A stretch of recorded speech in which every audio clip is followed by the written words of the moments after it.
Early in-person voting starting today in Florida. Voters in that state have been sending in mail-in ballots for weeks in record numbers. As of Sunday, more than 1.2 million Democrats had voted by mail in Florida, compared to 754,000 Republicans. That's according to the Tampa Bay Times. NBC News correspondent Kerry Sanders joining me now from Broward County, Florida. Kerry, over 1 million Democrats have voted by mail, according to those numbers from the Tampa Bay Times. Florida Republicans are expected to opt for in-person voting because they don't trust mail-in ballots. What are Broward County voters telling you? What specifically are they worried about here?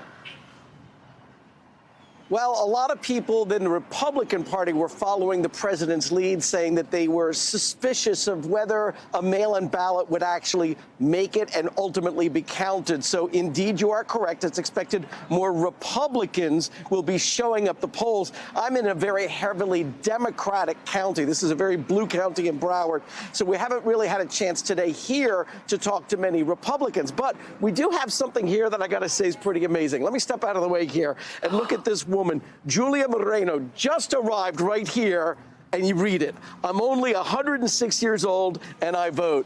And she has that sign. She said she wants to get it on social media with her family. The reason she said that they want to do it is because at 106, she wants to encourage young people to vote. And what's so interesting is young people have the potential to be one of the most powerful voting blocs in this election, because 1 in 10 voters, if they were actually to register, 1 in 10 eligible voters is between the ages of 18 and 23. But as we know, young voters, they may be out there protesting, they may be out there speaking politics, but at the end of the day, this may be a different year, but at the end of the day, typically, historically, young voters fail to show up.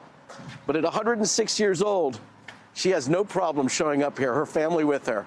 Pretty amazing, Allison. Kerry, I'm totally blown away. And hey, for any of those young folks who are thinking about not going out and voting, just look, civic duty, keeping up with your civic duty keeps you young. Look how great Julia looks there, 106. Wow, God bless her. Yeah. I know folks were lining up there early this morning to vote in person. What else have they been telling you? What have you been hearing from the people there? Well, those who did show up, many of them said they got here and they wanted to vote in person just because it's part of a tradition and they feel that coming in and voting in person. But one of the things a lot of people in Florida have been wondering about is, and why they've been leaning. I mean, we have 17.8% of all registered voters in Florida who voted by mail, and they did that because of coronavirus. They just didn't want to share space. Now, inside the voting booth area here, they have separated it out. Everybody who gets a pen gets a separate pen. It's not like they're sharing pens. There's the opportunity to sanitize your hands, and there's the social distancing. But nonetheless, those who showed up here say they wanted to show up in person to do it. Many didn't trust the mail-in ballot process, but they filled out the ballots at home, and they're dropping them off here. So there's a lot of different ways. Bottom line is we're watching a record number of voters in the state of Florida and really across the country participating in the election.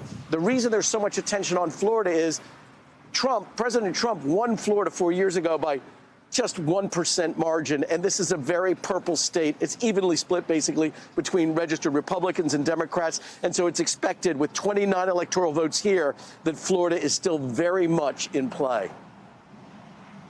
Absolutely, Kerry. He won by a razor-thin margin, and we are all watching to see what happens this year. What are election officials telling you? How are they dealing with the incredible turnout this year, whether it's the overwhelming number of mail-in ballots or just the people we saw lining up there this morning? Well, they say that they're geared up for this. And remember, this is the early in-person voting. There were some 3-hour waits up in Palm Beach County this morning, but that's voters participating. This will go on for the next 12 days that people get a chance to do the in-person voting, and then they take a little bit of break, and then they open up for Election Day. So it's possible, and we're beginning to see this really across the country, but it's possible on Election Day that we will not see long lines because so many people voted by mail, so many people did early voting. That come Election Day, it may be that the system has actually brought in all of the voters in a much more orderly fashion because it's over a period of time. And one important thing to remember, in the state of Florida, those mail-in ballots, they've already opened the envelopes and they've run them through the computers. The computers have tallied up as they come in every day. Now, the computers don't spit out who's winning, who's losing, but on election night, this becomes important because it means they've already scanned and gone through and counted all those votes, where in other states, they don't even begin opening the mail-in ballots until Election Day. And that takes a long time. Kerry, this is something I think a lot of us are trying to strategize right now. Do you go and vote early because you'll beat the lines then, or do you wait till Election Day because everyone will have voted? It's a tough decision to make with so many people coming out and voting differently than ever before. Kerry, thank you so much. And a big thanks to Julia. Please wish her continued good health. She looks wonderful. It was great to meet her. Absolutely. Hey, NBC News viewers, thanks for checking out our YouTube channel. Subscribe by clicking on that button down here and click on any of the videos over here to watch the latest interviews, show highlights, and digital exclusives. Thanks for watching.